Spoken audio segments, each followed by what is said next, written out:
Novogodišnji običaji. Kakva sujeverja prate doček nove godine i šta bi to trebalo da izbegavate, a šta da uradite za novogodišnje veče? Nova godina je period prepun zanimljivosti i poruka vezanih za nju. Takođe, kao i za svaki praznik, postoje običaji koji su manje ili više popularni i poznati. Obavezno je ljubljenje dragih osoba u ponoć. Ljubljenje i čestitanje doneće vam emotivnu povezanost i bliskost sa tim osobama i u narednoj godini. Da biste u sledećoj godini imali dosta hrane i para, tako treba i da je dočekate. Dakle, frižider treba da bude pun, a u svaki od novčanika u kući stavite bar malo novca. U novu godinu ne treba ulaziti sa dugovima ili neplaćenim računima. Kao i za običaj vezan za Božić, kada je prva osoba koja nam ulazi u kuću položenik, isto je tako bitno i ko će vam prvi zakoračiti u kuću nakon nove godine. Ta osoba bi trebalo da ispunjava nekoliko kriterijuma. Osoba bi trebalo da kuci i da bude rado primljena u kuću. Bilo bi dobro da donese neki mali poklon. To bi trebalo da bude mladi, lepi muškarac. Niko ne bi smeo da izlazi iz kuće pre nego što on stigne. Takođe, on ne bi trebalo da izađe na ista vrata na koje je ušao. Osoba ne bi trebalo da ima plavu ili crvenu kosu. Poželjno je da se za novu godinu jede prasetina i kupus. To ima uporište u narodnim verovanjima.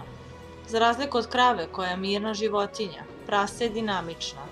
Zato se veruje da će oni koji za novogodišnje veče jedu prasetinu napredovati i u idućoj godini.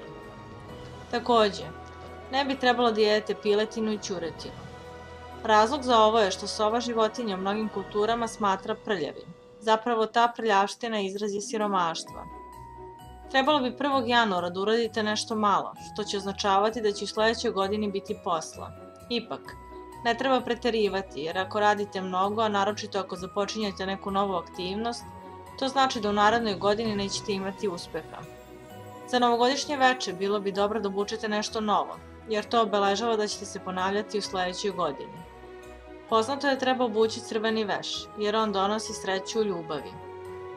Otvorite vrata i prozore i pravite dosta buke. Otvoreni prozori omogućavaju lakši odlazak stare godine i dolazak nove. Bukom i veseljem se teraju zli duhovi, pa se potrudite da bude što jača. Bebe koje se rode 1. januara smatraju se decom sreće. Ne bi trebalo da iznosite ništa iz kuće 1. januara. To znači bukvalno ništa, pa čak ni đubre. Prvog dana nove godine ne bi trebalo da perete veš ili sudove. Ovo kažu simboliše da će u narednoj godini neko nestati iz kuće. Trebalo bi da pazite da nešto ne polomite 1. januara, jer se to smatra lošim znakom. Isto tako, izbegavajte plakanje jer se veruje da će vas onda pratiti tokom cijele godine. Postoje i neka verovanja vezana za to kako je vreme 1. januara. Ukoliko vetar tog dana duva sa juga, znači da će ta godina biti dobra i bogata. Ukoliko duva sa severa, cijela godina će biti loša i sa hladnim vremenom. Ukoliko duva sa istoka, godina će doneti nestašice i nevolje. Ukoliko vetar pak duva sa zapada, biće dovoljno ribe i mleka, ali će neka važna svetska figura umreti. Ukoliko vetra uopšte nema, čeka nas vesela i bogata godina. Ovo su neka od sujeverija i običaja za novu godinu.